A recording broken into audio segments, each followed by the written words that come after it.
सानन्दमानन्दवने वसन्तम् आनन्दकन्दं हितपापविन्दं वाराणसीनाथमनाथनाथं श्रीविश्वनाथं शरणं प्रपद्ये। आज हम लोग एक नए विषय को लेकर के आज लाइव हम लोग फिर उपस्थित हैं। संस्कृत शौर्यम अनुसंधान संस्थान के तत्वाधान में राष्ट्रीय शिक्षा नीति 2020 के संदर्भ में भारतीय ज्ञान परंपरा, जिसका प्रतिदिन एक व्याख्यान होगा। यह 1 दिसंबर से लेकर 20 दिसंबर तक चलेगा। यदि इसकी आवश्यकता लगी तो इस कार्यक्रम को हम लोग आगे बढ़ाएंगे। उसी कड़ी में आज हमारे बीच डॉक्टर ओम नारायण मिश्र महोदय हैं। आप इस सहायक आचार्य डिपार्टमेंट ऑफ एजुकेशन अर्थात शिक्षा शास्त्र विभाग, केंद्रीय संस्कृत विश्वविद्यालय, आप पूरी कैंपस से हैं। आपका जो विषय है भारतीय ज्ञान परंपरायाम राजनीति विज्ञानम, इसका ये जो कार्यक्रम हो रहा है इसके संयोजक मैं डॉक्टर राजकुमार, इसके अध्यक्ष प्रोफेसर नीलाभ तिवारी गुरुजी हैं, जो इस समय शिक्षा शास्त्र विभाग के विभागाध्यक्ष भी हैं। आप केंद्रीय संस्कृत विश्वविद्यालय भोपाल परिसर से आप हैं और इन्हीं के मार्गदर्शन में, गुरुजी के मार्गदर्शन में ये हमने कार्यक्रम रखा था। गुरुजी का के एक एजुकेशन पे हम लोग बहुत व्याख्यान कराए थे, लेकिन शिक्षा शास्त्र छूटता जा रहा था विषय। इसी के गुरुजी का आदेश था कि एक शिक्षा शास्त्र से भी किया जाए, जो कुछ नए विषय आए, जो कि राष्ट्रीय शिक्षा नीति 2020 का जो ये कार्यक्रम चल रहा है, ये अच्छे विषय हम पूरे भारत से अखिल स्तर पे इस कार्यक्रम को करने का प्रयास करेंगे। उसी में आज हमारे जो विशिष्ट वक्ता हैं, आइए हम उनके माध्यम से भी यहाँ पे नए विषयों को सुनेंगे। सर, आपका संस्कृत शौर्यम अनुसंधान संस्थान में आपका हार्दिक स्वागत है। आप अमूल्य समय निकाल करके आप संस्कृत शौर्यम अनुसंधान को दिए हैं। आपका संस्कृत शौर्यम परिवार में आपका हार्दिक स्वागत एवं अभिनंदन है। मेरे तरफ से और अध्यक्ष महोदय की भी तरफ से आपका संस्कृत शौर्यम अनुसंधान संस्थान में आपका हृदय से हार्दिक स्वागत है। पूरा परिवार आपका हार्दिक स्वागत करता है, क्योंकि आप अमूल्य समय निकाल करके आपसे निवेदन किया तो आपने सहृदय स्वीकार किया। इसलिए सर कोटि आपका संस्कृत शौर्यम अनुसंधान संस्थान में आपका हार्दिक स्वागत एवं अभिनंदन है। आइए हम लोग आज के विशिष्ट वक्ता से कुछ श्रीमुख से सुनते हैं नए विषयों को लेकर। धन्यवाद। नमस्कार। मैं उम्मीद करता हूं कि मेरी आवाज सारे श्रोताओं तक पहुंच रही होगी। सर, आवाज पहुंच रही है? हाँ, आवाज आ रही है सर। जी। गुरुर्ब्रह्मा गुरुर्विष्णु गुरुदेवो महेश्वरः, गुरु साक्षात् परम ब्रह्म तस्मै श्री गुरुवे नमः। ये जो आभासीय माध्यम से सभा आयोजित की गई है, इस आभासीय सभा में इस कार्यक्रम के अध्यक्ष, संचालक एवं हमारे मित्र डॉक्टर राजकुमार जी का, एवं इस सभा के मार्गदर्शक के रूप में मेरे गुरु महोदय आदरणीय परम श्रद्धेय प्रोफेसर नीलाभ तिवारी सर उपस्थित हैं। मैं उनकी अनुमति एवं आशीर्वाद से इस कार्यक्रम को प्रारंभ करना चाहूंगा। जैसा पहले मैंने अनुमति दी हुई है और सूचना हमें प्राप्त है कि आज का विषय भारतीय ज्ञान परंपरायाम राजनीति विज्ञानम, ऐसा विषय का चयन किया गया है।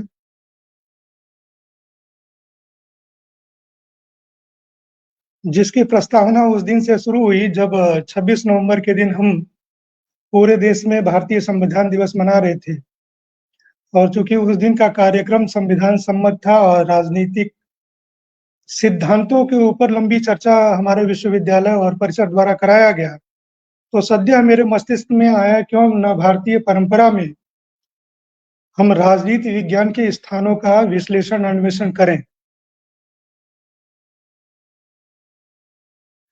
वर्तमान भारतीय राजनीति और उसके सिद्धांत जो संविधान के रूप में हम सारे लोगों के सामने उपस्थित है, उसका बीजारोपण हमारे भारतीय ज्ञान परंपरा में, या जो हमारी अमूल्य धरोहर है, ऋषि परंपरा के माध्यम से ज्ञान के रूप में, उसमें कहाँ-कहाँ किस तरीके से बीजारोपण, अंकुरण और इसका शाखीकरण तथा अपने परिपक्व अवस्था को किन अवस्थितियों में प्राप्त किया, इसके बारे में आज हम सुनेंगे। यथासंभव मैं अपने क्षमता के माध्यम से जो कुछ संभव हो सकेगा उसे प्रस्तुत करने का प्रयास करूंगा। जैसा हमने विषय को देखा कि भारतीय ज्ञान परंपरा हम राजनीति विज्ञानम, वहाँ पे पहला शब्द जो है, पहला जो पद है भारतीय ज्ञान परंपरा, ये सर्वाधिक आकर्षण का विषय है। जब वर्तमान समय में लगभग 2 या 3 वर्षों से हम इस विषय को ज़्यादा से ज़्यादा सुन रहे हैं और ज़्यादा से ज़्यादा इस पे हम सेमिनार या संगोष्ठी का आयोजन कर रहे हैं, उसमें हम भाषण प्रतिभाषण कर रहे हैं। तो ये जानना ज़रूरी होता है कि भारतीय ज्ञान परंपरा शब्द का उदय इन नवीन परिस्थितियों में क्यों हुआ, क्यों किया गया? क्या इससे पहले नहीं था? तो उसको जान लेना आवश्यक होता है।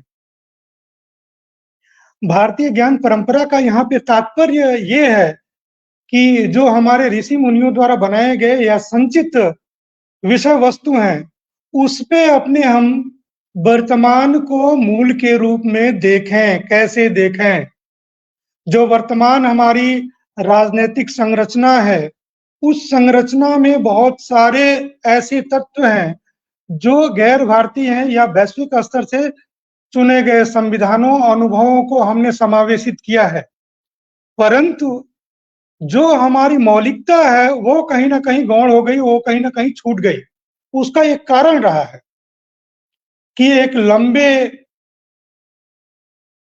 पारतंत्र की वजह से कभी इस्लामिक इस्लामिक कहने का मतलब यहाँ की कभी सल्तनत की गुलामी और मुगलों के अधीनता में हम रहे, और उसके उपरांत अगर हमें समय मिला तो हम अंग्रेजी दासता के अधीन रहे।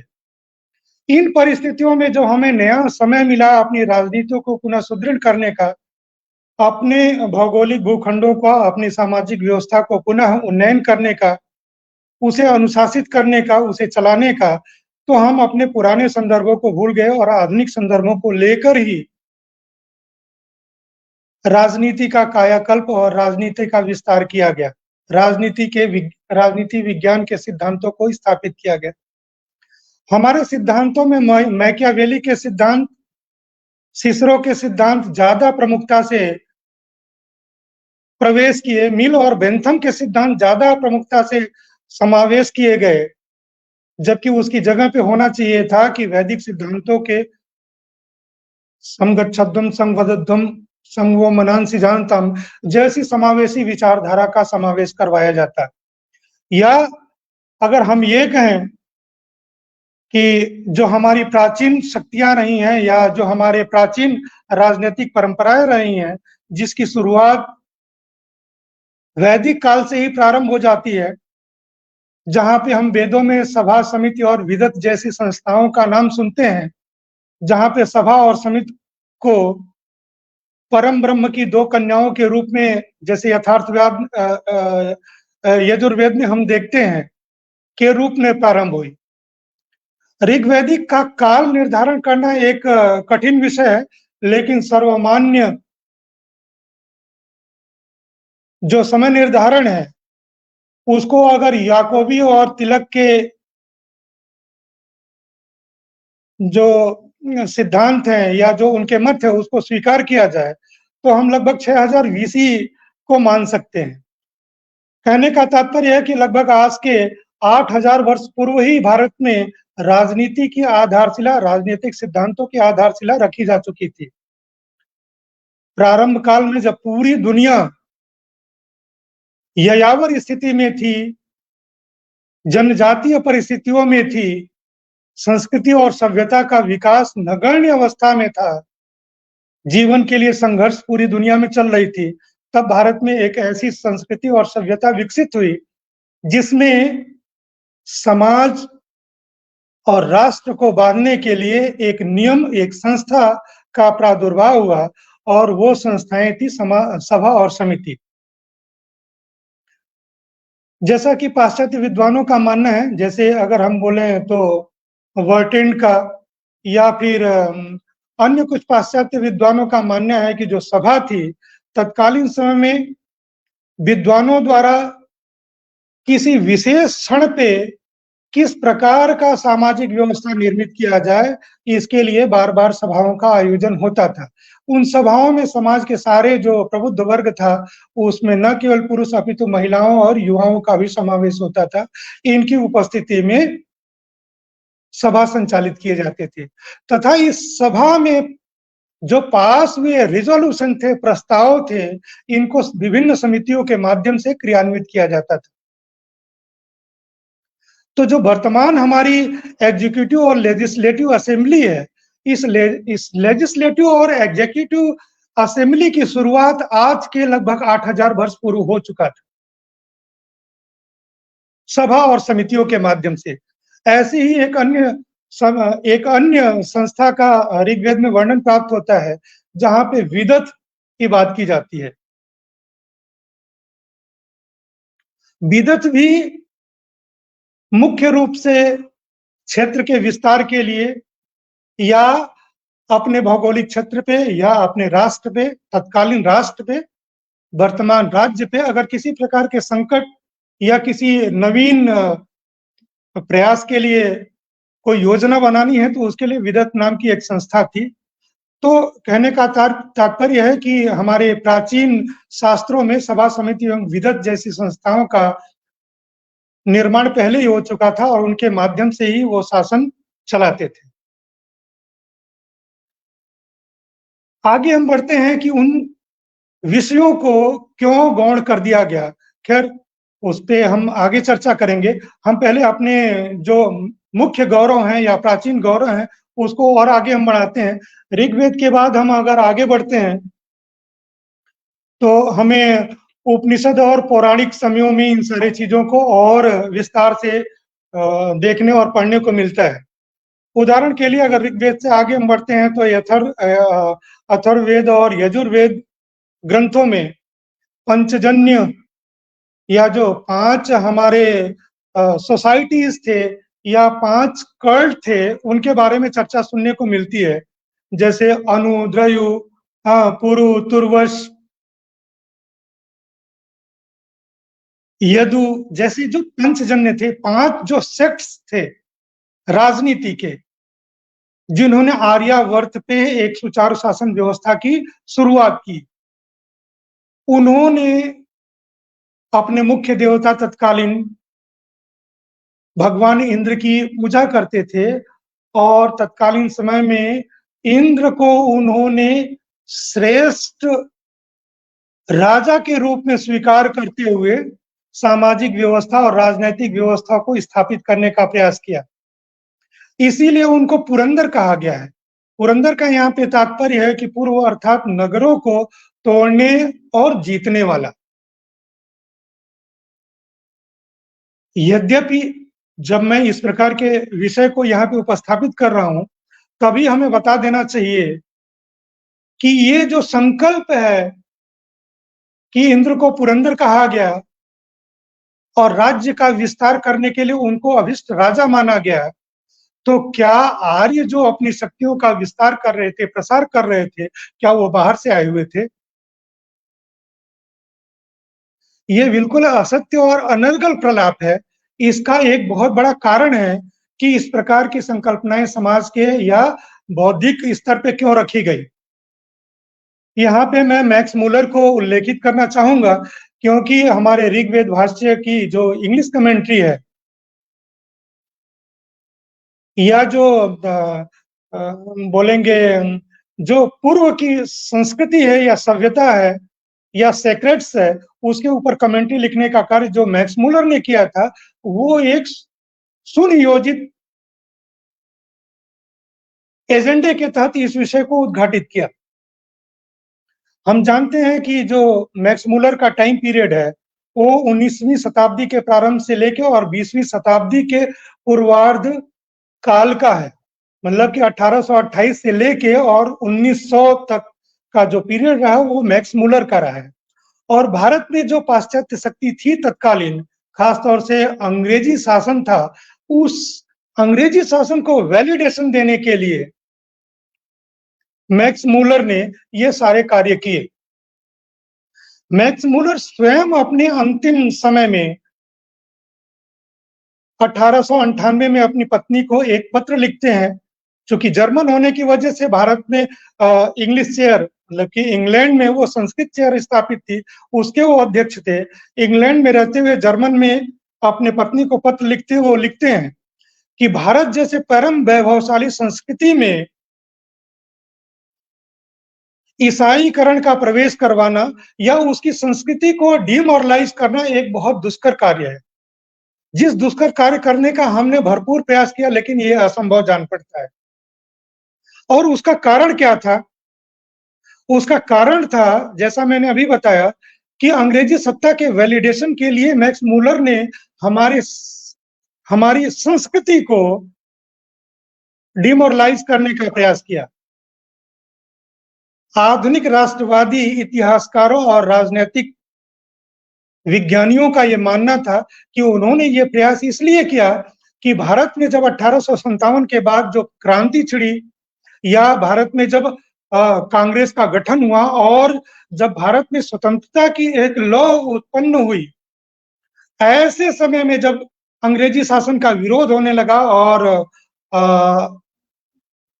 आत्मशासन की बात की जाने लगी, सेल्फ रूल की बात की जाने लगी, तो यहाँ पे मनोवैज्ञानिक रूप से, सैद्धांतिक रूप से अंग्रेजी सत्ता को सिद्ध करना था कि वास्तव में ये अंग्रेजी सत्ता ही वेलफेयर स्टेट डेवलप करने का कार्य भारत में करेगी।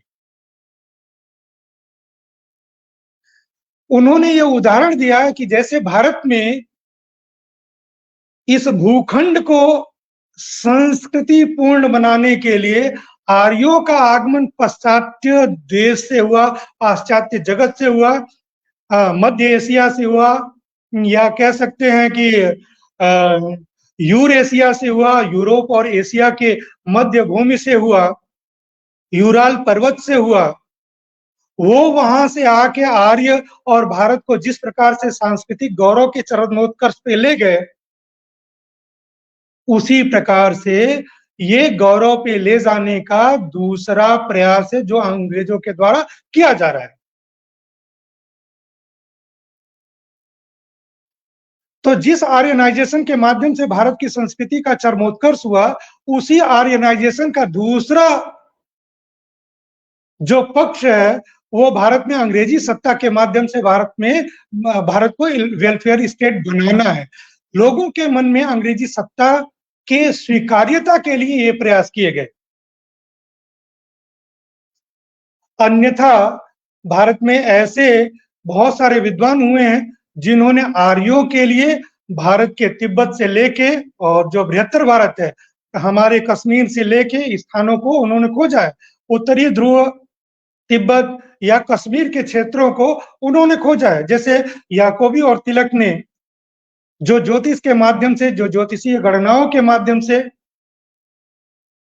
या जो घटनाएं या जो उस समय घटनाएं घटी, उनका ज्योतिषीय विश्लेषण करने के माध्यम से उन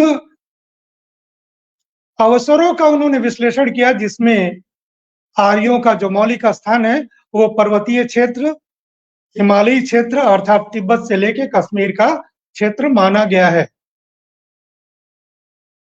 तो आर्य बाहर नहीं थे। उन्होंने जो सभ्यता और संस्कृति का विकास किया वो भारतीय होने के साथ साथ ही पर्वतों से उतरते हुए समतल भूमि की तरफ अपना प्रयास किया। और ये प्रयास, इस प्रयास को गैर भारतीय होने का जो आधुनिक षड्यंत्र है, आधुनिक बुद्धिजीवियों का षड्यंत्र है, वो षड्यंत्र कामयाब रहा। चूंकि लंबे गुलामी और हमारी शिक्षा पद्धति जो हायर्ड शिक्षा पद्धति है, जो बारोड शिक्षा पद्धति है, बाहरी तत्वों को समावेश करवा के, अपनी संस्कृति को नीचा दिखा के, और इस प्रकार के राजनीतिक सिद्धांतों की स्थापना की गई कि नहीं, वेलफेयर स्टेट की स्थापना मात्र आधुनिक सिद्धांतों और इंग्लिश परंपरा या अमेरिकन संविधान के माध्यम से या आयरिश संविधान के माध्यम से ही संभव है। ये एक कपोल कल्पना है। अपितु तो वैश्विक स्तर पे जहां जहां पे राजनीतिक सिद्धांतों का विकास हुआ, उन्नयन हुआ, उन विकास और उन्नयन के पीछे हमारी भारतीय संस्कृति ही थी। हम ये कह सकते हैं कि जिस 8000 वर्ष पूर्व सभा समिति और विगत जैसी संस्थाओं का प्रादुर्भाव हुआ और उसके माध्यम से पूरा आर्यावर्त का जो भौगोलिक खंड था उसको एक अनुशासन में बांटते हुए शांति के साथ और इतनी सुंदर और इतने वैज्ञानिक साहित्यों की रचना की गई, तत्कालीन वाणिज्य और व्यापार का विकास किया गया, ये स्थिर राजनीति के बिना संभव नहीं है। उदाहरण एक प्राप्त होता है ऋग्वेद में कि अश्विनौ शब्द है। अश्विनी भाइयों ने एक विशाल समुद्र में 100 पतवारों वाली नाव का प्रयोग व्यापार के लिए करते थे। अगर अश्विनी भाइयों ने 100 पतवार वाली नाव का प्रयोग समुद्र में किया तो तत्कालीन वो समुद्र हिंद महासागर या फिर अरब महासागर से होते हुए पाश्चात्य जगत को जोड़ने वाला रहा होगा। और ये परिस्थितियां किस समय उपस्थित हुई?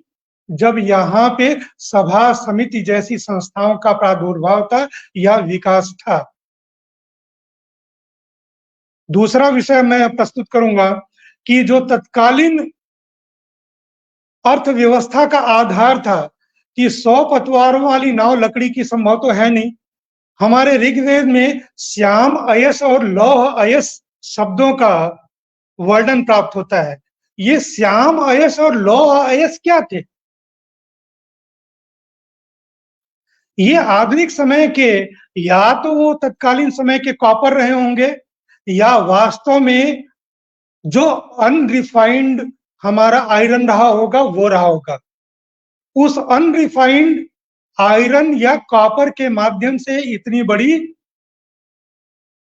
व्यापारिक संरचना का निर्माण संभव हो सकता है। और जब बात पुरंदर शब्द की बात आती है, बड़े बड़े नगरों पे विजय करना और अपने साम्राज्य का विस्तार करना, तो वैसी परिस्थितियों में बिना लोहे के बने शस्त्रों के इस प्रकार का कार्य संपादित नहीं किया जा सकता है। आधुनिक जो पाश्चात्य इतिहासकार हैं और तथाकथित जो छद्म सेकुलर हिस्टोरियंस हैं, उन्होंने पूरी सभ्यता को printed grey ware, red and black grey ware एवं कॉपर कल्चर इत्यादि 3-4 खंडों में या स्टोन एज में बांटा है। तो स्टोन एज से जब हम प्रारंभ करते हैं, प्रिंटेड ग्रेवेयर और रेड एंड ब्लैक ग्रेवेयर, और उसके बाद कॉपर एज का जो पीरियड है, इसको दिखाने में बड़े चालाकी के साथ ऋग्वैदिक पीरियड को वो चित्रित धूसर मृदभांड काल बोलते हैं और रेड एंड ब्लैक रक्त और कृष्ण मृदभांड का काल बोलते हैं, और उसके परवर्ती काल को उन्होंने कॉपर एज बोला है।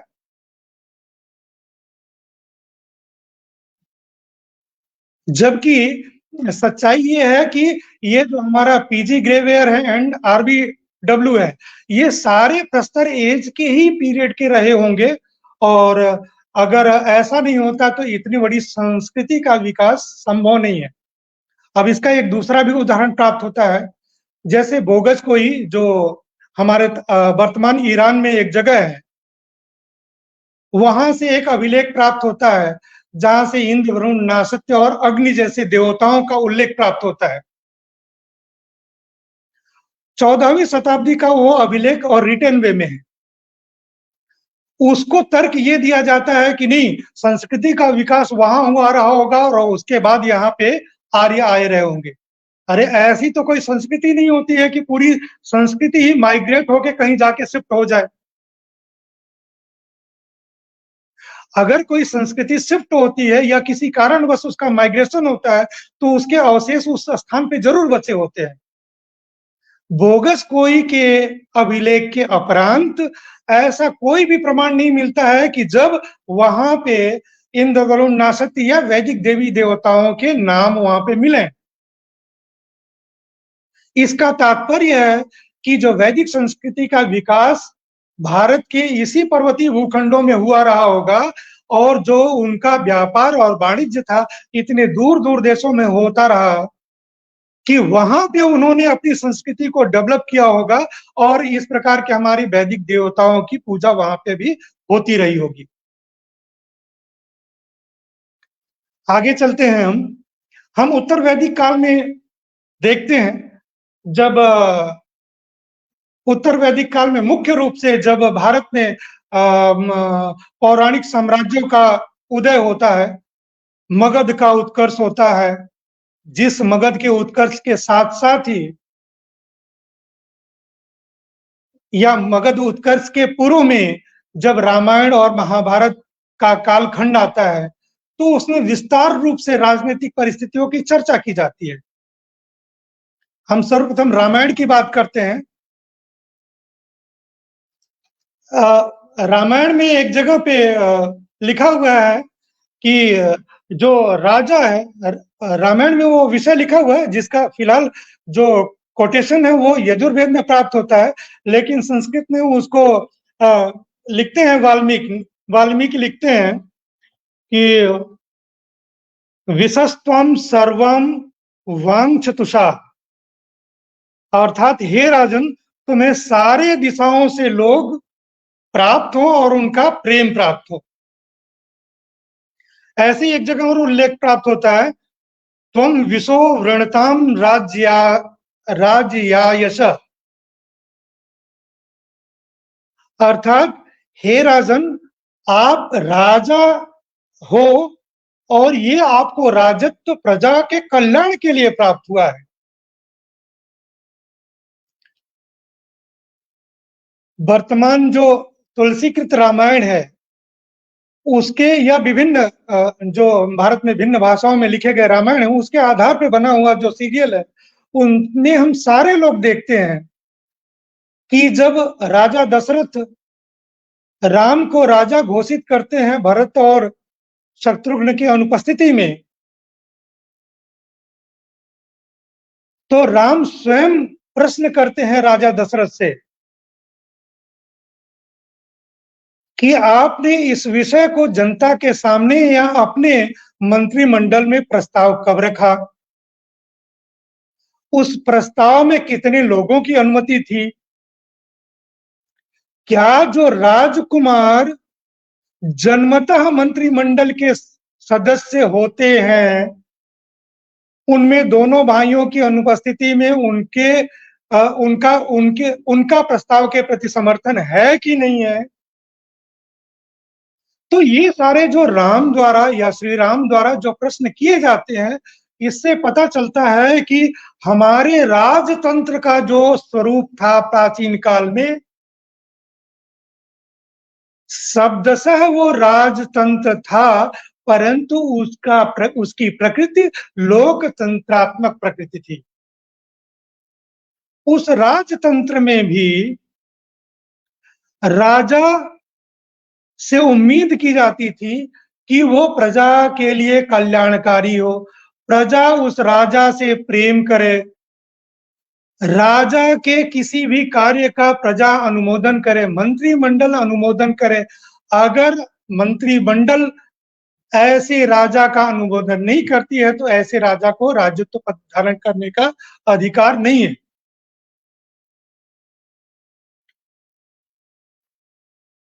आगे जब पुराण काल आया या फिर भारत में बोल सकते हैं कि इंपीरियलिज्म की शुरुआत हुई, राजत्व की या बड़े साम्राज्यवाद की शुरुआत हुई, तो उस राजत्व की शुरुआत या बड़े साम्राज्यवाद की शुरुआत के मुख्य नायक जो बने वो मौर्य वंशीय राजा बने। और इन मौर्य वंशीय राजाओं या बाद में गुप्त वंशीय राजाओं या कण्व और शुंग वंशीय राजाओं के बारे में सिर्फ इतिहासकार ही नहीं कहते हैं, अपितु पुराणों में भी विस्तार से चर्चा प्राप्त होती है। हम सबसे पहले मत्स्य पुराण में देखते हैं। मत्स्य पुराण में वर्तमान मौर्य साम्राज्य की पूरी रूपरेखा हमें प्राप्त होती है। इसी तरीके से गार्गी संहिता में हमें कण्व और शुंग वंश की चर्चा प्राप्त होती है, तथा वायु पुराण में गुप्त वंश की चर्चा प्राप्त होती है। अब चर्चा क्या प्राप्त होती है उसको भी हम देखते हैं। इसी तरीके से मौर्य वंश की शुरुआत या जिन सिद्धांतों पे इस वंश की नींव रखी गई, उसमें जैसे सप्तांग सिद्धांत है कौटिल्य का, जिसमें वो बोलते हैं स्वाम्या मात्य जनपद दुर्ग मित्राणी इति सप्त प्रकृतयः, जिसमें मुख्य रूप से स्वामी, उसके अमात्य जो दुर्गपाल है, दुर्ग, पुर और मित्र, इन सारे विभिन्न खंडों में इनकी चर्चा है कि स्वामी का प्रकृति कैसा होना चाहिए, राजा का प्रकृति कैसा होना चाहिए, अमात्य की प्रकृति कैसी होनी चाहिए, और उसी के आधार पे विभिन्न अभिलेखों के माध्यम से या जो तत्कालीन स्रोत हैं उनके माध्यम से हम मौर्य प्रशासन को वर्तमान में सर्वाधिक विकसित प्रशासनिक व्यवस्था के रूप में पढ़ते हैं, जहां पे मौर्य प्रशासन में लगभग 40 अमात्यों की चर्चा होती है, 40 अधिकारियों के मंत्रिमंडल की चर्चा होती है, उनको परमानेंट एक सैलरी देने की बात होती है। विभिन्न राज्यों के जो युक्ति होते थे, वर्तमान समय में जिसको हम राज्यपाल बोलते हैं, तो युक्तकों की चर्चा होती है। युक्तकों के द्वारा शासन कैसे चला जाएगा, उनको कितनी ज्यादा स्वतंत्रता होगी, प्राइवेसी कितनी होगी, उनका केंद्रीय सरकार का कितना उनके ऊपर नियंत्रण रहेगा, ये सारे विषय आज नहीं अपितु इससे पहले लिखे जा चुके हैं। हम एक उदाहरण से इसको सत्यापित करते हैं कि मौर्य वंश में जब राजा अशोक, बिंबिसार के पुत्र अशोक और कुणाल दोनों की हमें सूचना मिलती है, चर्चा प्राप्त होता है कि जब उत्तरापद के स्वामी या उत्तरापद का जो शासन था वो कुणाल का शासन था, और कुणाल के राज्य में विद्रोह होने के बाद उस राज्य से युक्तक के पद से कुणाल को हटा के और वहां पे अशोक को बिठाया गया और अशोक ने वहां पे शांति को स्थापित किया। इसी प्रकार से अन्य सारे जितने अंग हैं उनकी हम यहाँ पे चर्चा कर सकते हैं और विस्तार से। इस क्रम में एक द्वितीय विषय को भी मैं उद्घाटित करूंगा जो श्रव्य और ध्यातव्य है।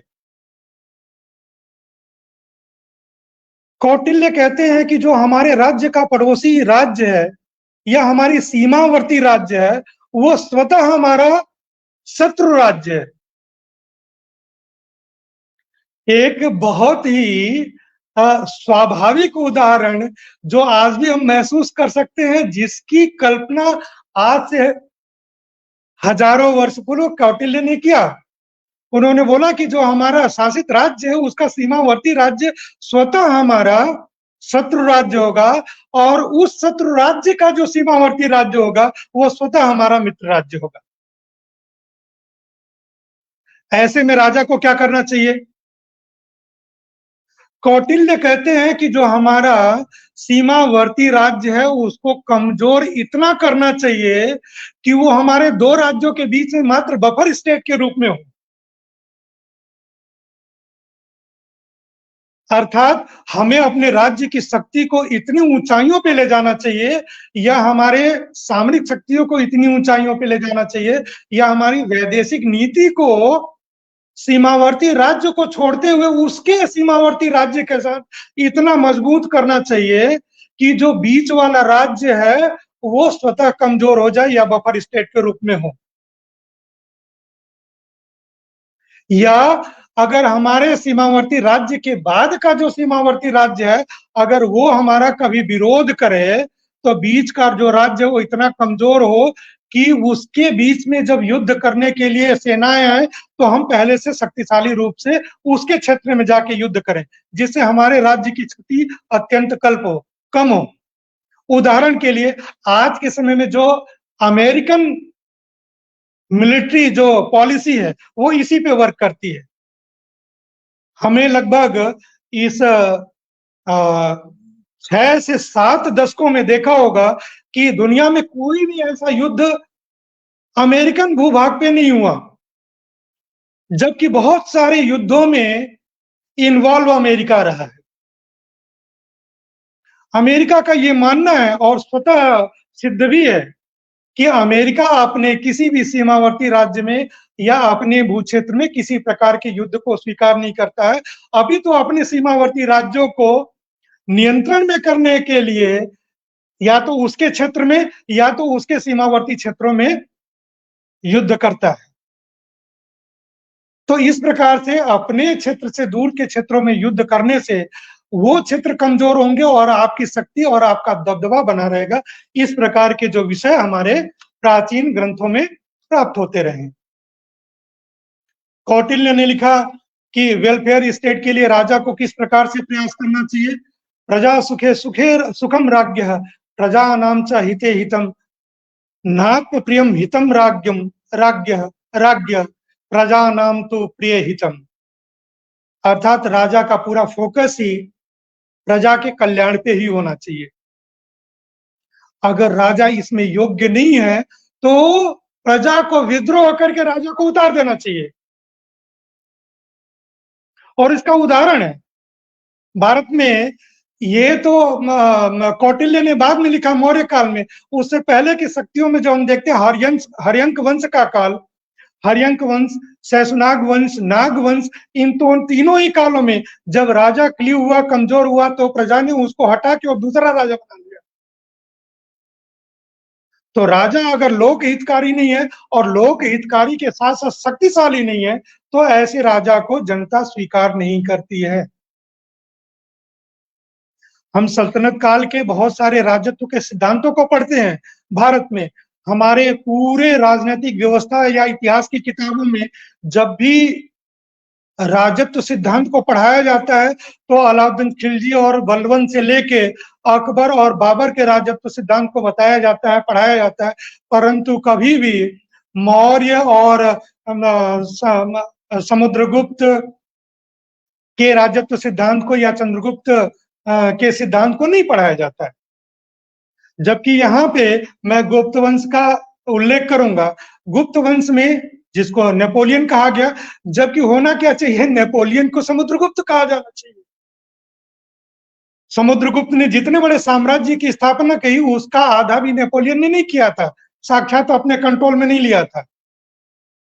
और भारत में जो समुद्रगुप्त का राजत्व सिद्धांत है वास्तव में उसको दैवीय सिद्धांत बताया गया या आदर्श सिद्धांत बताया गया।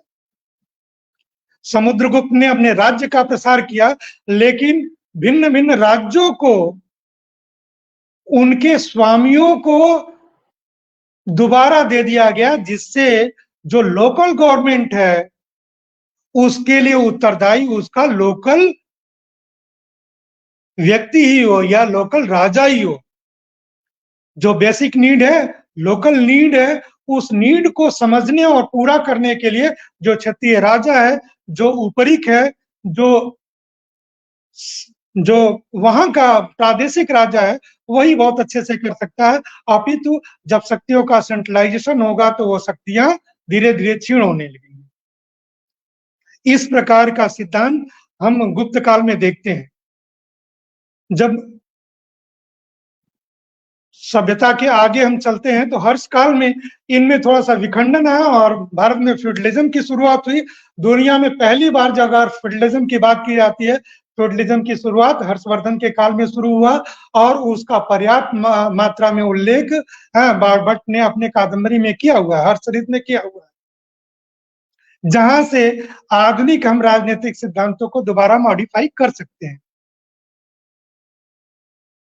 तत्कालीन समय में हम देखते हैं कि जो राजत्व का सिद्धांत रहा है वो राजत्व एकाकी ना होके अपितु एक पर्याप्त बड़े मंत्रिमंडल के सहायता से ही चलता है, जिसको हम रत्नियों के नाम से जानते हैं, और जिसमें लगभग 8 रत्नी, 8 अमात्य, 2 ऋत्विज और 2 महामंत्री हुआ करते थे। इस प्रकार के 12 रत्नियों की चर्चा हमारे प्राचीन सारे ही धर्म ग्रंथों में प्राप्त होता है और उन धर्म ग्रंथों को हमें अपने विषय में समावेश करवाना चाहिए, राजनीति की पुस्तकों में समावेश करवाना चाहिए। हम कब तक अरस्तु और कौटिल्य के राजनीतिक सिद्धांतों को पढ़ेंगे? मैकियावेली के कब तक हम सिद्धांतों को पढ़ेंगे? मैकियावेली ने जो सिद्धांत का प्रतिपादन किया, रूसो ने जिस सिद्धांत का प्रतिपादन किया, मिल और बेंथम ने जिस स्वतंत्रता और मानवाधिकार की चर्चा की, उस मानवाधिकार की चर्चा पहले ही भारत में बहुत सारे जो हमारे महाकाव्य हैं उनमें लिखे हुए हैं। और उन महाकाव्यों को आदर्श बना के अगर दोबारा राजनीतिक व्यवस्था को सुदृढ़ करने का प्रयास किया जाए, तो आज की सरकारें जो अव्यवस्थित रूप से सहयोग देकर और समाज में जो इम्बैलेंस डेवलप कर रही हैं, उस इम्बैलेंस से मुक्ति हो सकती है। उदाहरण के लिए किसी व्यक्ति विशेष को असाइन करके उसको फाइनेंशियल हेल्प देना, अभी तो एक वर्ग विशेष को जो एक स्लैब में आता हो, जिसकी आर्थिक स्थिति खराब हो, जिसकी सामाजिक स्थिति खराब हो, उस व्यक्ति को पहचानना मुख्य दायित्व होना चाहिए। उसके उपरांत तो उसको फाइनेंशियल हेल्प दिया जाना चाहिए। तो इस प्रकार के विषयों को अगर हम आधुनिक राजनीतिक सिद्धांतों में प्रवेश दिलाते हैं, इसको हम अपने राज्य व्यवस्था में समावेश करवाते हैं, तो अवश्य ही हमारा जो देश है वो कल्याणकारी राज्य बन सकेगा। एक संक्षिप्त वाक्यांश अंततः बोलूंगा कि ये देश का कितना बड़ा दुर्भाग्य है कि जिसमें वेलफेयर स्टेट की चर्चा है, अर्थात डायरेक्टिव प्रिंसिपल की जहां पे चर्चा है भाग 4 में, वो संवैधानिक रूप से बाध्यकारी नहीं है। जहां पे जिस डायरेक्टिव प्रिंसिपल में वेलफेयर स्टेट की चर्चा है वो बाध्यकारी नहीं है। फंडामेंटल राइट्स हमारे बाध्यकारी हैं, लेकिन फंडामेंटल ड्यूटीज बाध्यकारी नहीं है। राज्य का दायित्व, नागरिक का दायित्व, उसका जो लक्ष्य है, इन तीनों को हमने अनुशासन से मुक्त कर दिया है। ऐसे में सामाजिक व्याघात, सामाजिक व्यभिचार, राजनीतिक अस्थिरता और राजनीतिक असमानता का विकास नहीं होगा तो और क्या होगा। अतः जो डायरेक्टिव प्रिंसिपल के सब्जेक्ट हैं उसको कंपल्सरी राज्य के लिए और न्यायपालिका के ज्यूरिडिक्शन के अंतर्गत ले आने से ही वेलफेयर स्टेट के रूप में भारत को विकसित किया जा सकता है। और जो डायरेक्टिव प्रिंसिपल में विषय वर्णित हैं, वास्तव में वो सारे विषयों की चर्चा हमारे धर्म ग्रंथों में, हमारे पौराणिक ग्रंथों में, हमारी पूर्वतन राजनीतिक व्यवस्थाओं में रहे।